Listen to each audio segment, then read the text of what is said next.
Hello again, my name is Rodney Reynolds and welcome to another video review. Today I'm looking at the Thermaltake XaserV series case. At the front of the case, at the very top, is a unit which you can use to control fan speeds. You can also display the speeds of the fan, also temperatures. I'll come back to that in just a second. Now we have two knobs, one right here and one right here. These are used to control the speed of fans. Also a blue LED right here. Now the front of this case can be completely locked if you want to. There's actually two doors here. One on the outside which opens to reveal 4 external 5¼ inch drive bays, 2 external 3½ inch drive bays, a power button, reset button, a power LED, and the hard drive LED is right here.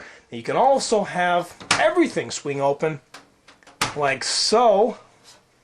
And that's very neat because you can get in here, of course, remove and install the different drives in the drive bays. You've also got a locking mechanism right here where you can actually lock the side panel. So when this is turned this way, it will lock it, and this way will open. That's the side panel on the other side of the case. You'll notice that there is a 80mm fan here with a grill, which is very easily removed for cleaning. Also, this 3½ inch compartment right here, which houses 2 external 3½ inch drive bays, can be very easily removed.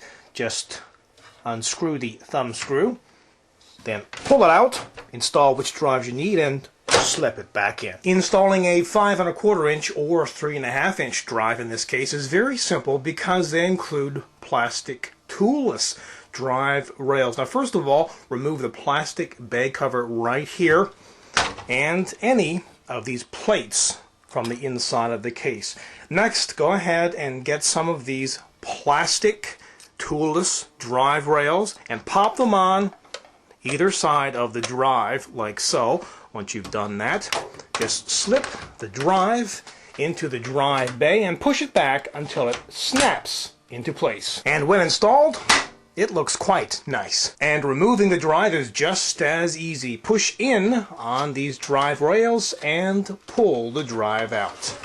Now getting back to the unit here at the very top front of the case, you can control up to 4 fans. I have fan 3 connected, and as I increase the speed on that fan, you'll notice it appear here in the LCD. It also shows you fan activity right here. Now there are 3 thermal sensors connected right into this unit. You've got automatic setting, or you can just switch between each sensor, and of course you can read what temperature that sensor is right here. Also, you can switch between Celsius and Fahrenheit, and you also got alarm temperature settings right here, which you can adjust for each probe at either 50, 60, or 70 degrees Celsius. The alarm will also sound if there's a fan problem. At the very top of the case, there are ventilation holes for the 80mm fan. There's also a gate here which houses a firewire port, 2 USB ports, a microphone, and headphone jack. The window on this case is very large. It has a handle which will make removing it and installing it very easy, and there are also ventilation holes right here. That's to allow air to get into the case because you can install a fan just behind that. You can also install a fan right here. However, they do not include any ventilation holes in the window.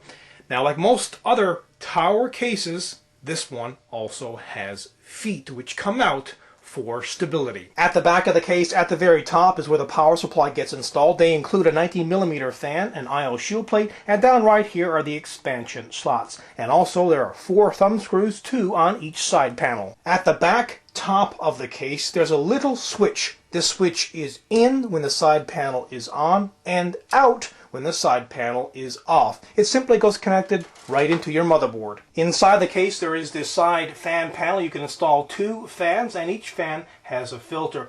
This can be easily swung open like so, or it can be removed. This also has these little PCI posts which come out and rest upon your PCI cards when the side panel is back into place. This is just to keep your PCI cards nice and secure. When the side fan panel is removed, you can certainly see there are a lot of cables inside this case, but that's to be expected because there are a lot of things that come with this case, like the fans, that unit at the front top, as well as coming from the top of the case and the front of the case. Now this case does not have a removable motherboard tray. It comes with 3 internal 3.5-inch drive bays, and as I mentioned before, the 2 external 3.5-inch drive bays and the 4 external 5.25-inch drive bays. Installing cards in this case is a toolless operation. First of all, remove the filler that's in there by just pulling this up this way and pulling it out this way. Then just pop it out.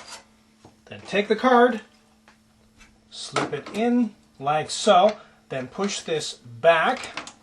You might need to wiggle this just a little to get it in, and just go down. It will lock into place, and it's installed. This case is jam-packed full of very useful and interesting features. It also is aluminum, therefore it's light, but it's pretty expensive, and some folks might not like the way it's branded. But overall, this is a kick-ass product. Again, my name is Rodney Reynolds, and this has been another video review. Be sure to check back very soon. I will have a brand new one for you then. Also pop into my website at www.3dgameman.com, and while you're there, you can go into the forums and register. And remember, registration is completely free. Also keep in mind, you can find out a lot more on this product in the forums. And as a final note, if you love watching my video reviews, please help support 3dgameman.com. Until the next time, take care.